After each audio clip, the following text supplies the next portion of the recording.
Reaction, reaction. Hi guys, nandito po kami sa Higanti Cafe.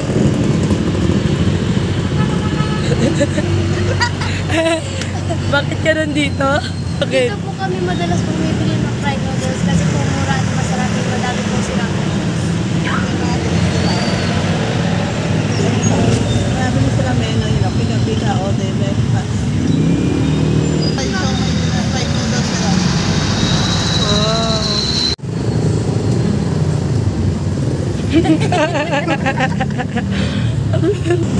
Japanese siomai. Fried noodles, tapos may topping siya na Japanese siomai. Reaction.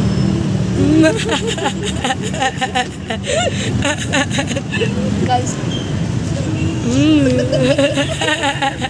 Ulit, magkano yan? 50 pesos po. Sulit na masarap. So ayan guys, sulit na sulit itong Japanese siomai na toppings dito sa fried noodles guys, no? Isa pa, reaction.